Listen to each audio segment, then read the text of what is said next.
Hey everyone, Tim Schofield here, and Nothing sent over a very large reviewer's box here because there's 5 phones in here, and we're going to take a look at all 5 of them. This is the Nothing 3A series with a bunch of different colors, 2 of the 3A Pro and 3 of the Phone 3A. In terms of pricing, the Phone 3A is $379 and the 3A Pro is $459. So a bit of a price difference, so make note of that. The 3A is available to order from March 4th with deliveries on March 11th, and the 3A Pro is available to order on March 11th with deliveries on March 25th. There are a lot of similarities, but also some differences that we'll talk about and compare. Even the box, you'll notice, is a little bit of a different design. So this is a Nothing Phone 3A and 3A Pro. Let's see what's inside. Get some hands on. Let's get started.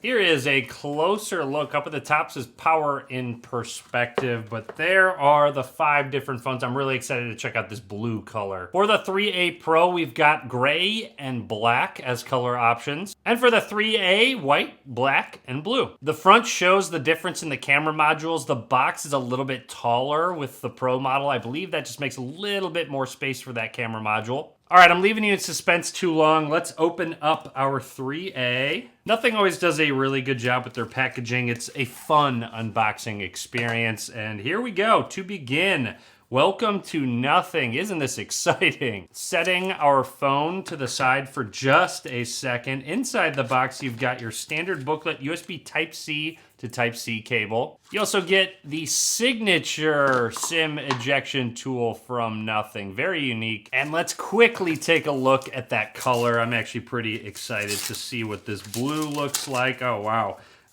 Come on. Oh man, I'm struggling. You'd think I'd be good at doing this by now. Let's just rip it open. Here we go. Wow, there we go. Some nice black and blue accents overall. All right, we're gonna set this to the side for just a second.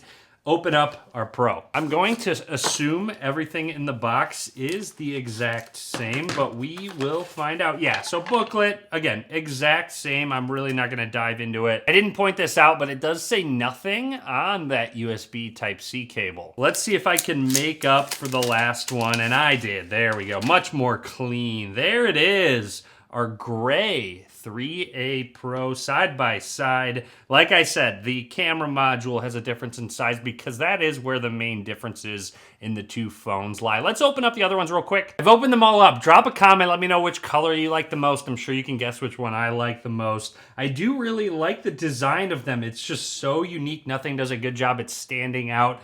Obviously, the blue is my favorite color. I do wish that came to the Pro model. Out of the 2 Pro models, I really do think, ooh, wait a minute. This button has a good amount of grip to it, I'm just noticing. We'll talk about that in just a second.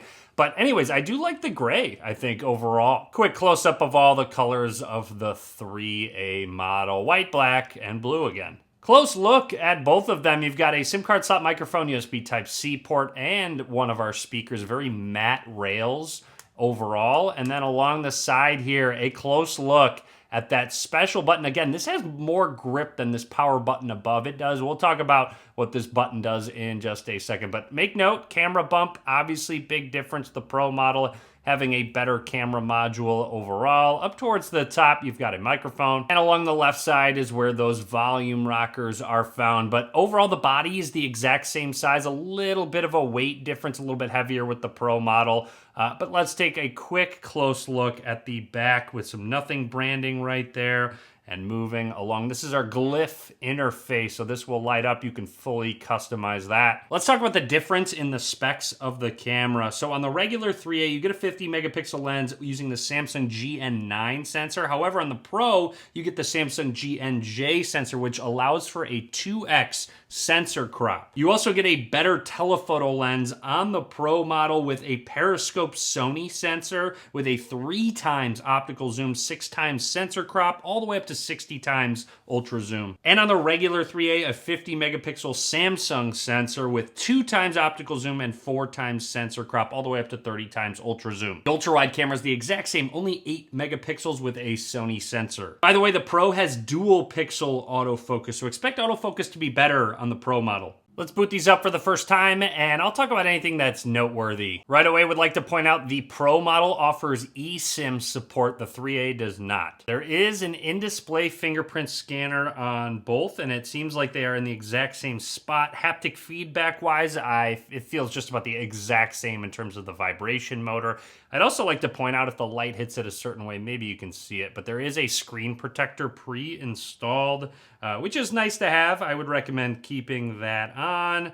Continuing through, there we go. Fingerprint added, we can add more if we want. Meet the Glyph interface, a custom look depending on which phone you have. There we go, call recognition. I do believe you get all of the exact same Glyph notification sounds and everything. I don't think there's a separation in terms of all of the features. And there it is, the essential key, what I was talking about. Like I said, there's some added grip to it, so it's easier to differentiate between the power button and that button. Just the texture and just the size and shape feels a little bit different. Capture your thoughts on the go with the power of AI. Press and hold to capture the screen and keep holding to record audio. What's new in OS 3, which is Nothing's OS. They do a really incredible job at coming up with unique and cool looking widgets, styles, app icons as well, and a lot more. You'll see AI enhanced performance, revamped text. You get to choose between default Android and Nothing style, which we're obviously gonna choose.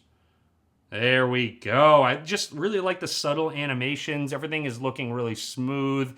Here is our app drawer. Everything very nice. Now let's take a look at that display. Screens are the exact same. You get a 6.77-inch AMOLED display with 3000 nits peak brightness. You also get up to 120 hertz refresh rate. It is an LTPS display, so it goes from 30 hertz to 120 hertz. Now let's go ahead and double check. It looks like it's enabled in the box. Everything looks really smooth right now. Out of the box, the refresh rate's set to dynamic, so it will switch depending on what's on the screen. You can set it to high to force 120 hertz or standard to force 60 hertz for better battery life. You can customize the colors. Looks like Alive is set out of the box. You can switch it to standard and change the color temperature to your liking. Like I said, the cameras are different. That's the main differentiator. And even the front-facing camera is a little bit different. You actually get a 50 megapixel sensor on the Pro and a 32 megapixel sensor, so expect better selfies on the Pro. Like I mentioned, the exact same ultra-wide 0.6x, but you'll notice a 3x button on the Pro, whereas you get 1, 2,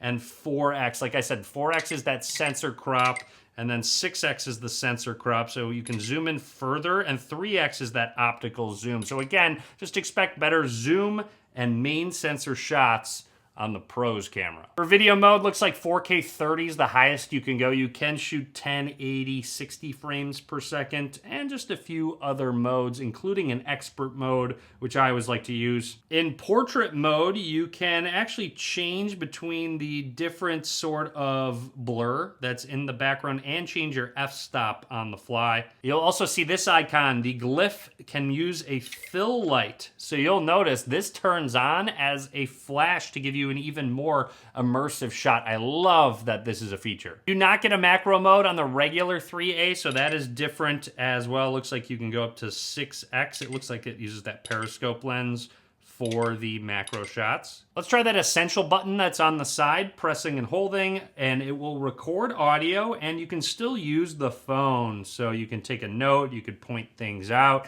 and then, there we go. So it should save that. To get into the essential space, there is an app icon there, or you can just double press that essential button, and it's using AI to analyze. I did a couple just test ones before this, but going into settings doesn't seem like anything. But let's let that analyze, and I'll come back to it. For some other specs, both have the Snapdragon 7S Gen 3 chipset, 5,000 milliamp hour battery, including 50 watts of fast charging. By the way, the Pro's 211 grams, and the 3A is 201 grams. So 10 gram difference between the two, attributed to the sensor in the camera. Let's test that fingerprint scanner out real quick, setting our thumb down. Do we need the screen on? Does not seem like it. So there we go. It seems to be very, whoops, took a screenshot on accident. Seems to be very quick and snappy. The Nothing theme just looks so clean overall, even just grouping apps and these widgets. This is the weather widget letting you know it's cloudy, 9 degrees Celsius outside. And both of ththese phones offer an IP64 rating. Quick look at the glyph interface where you can change how bright everything is, your ringtone, your notification, your flip to glyph, as well a timer,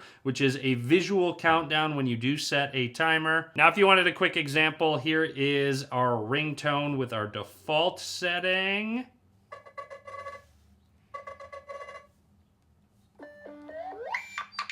And again, you can really customize these with a lot of different sounds and styles.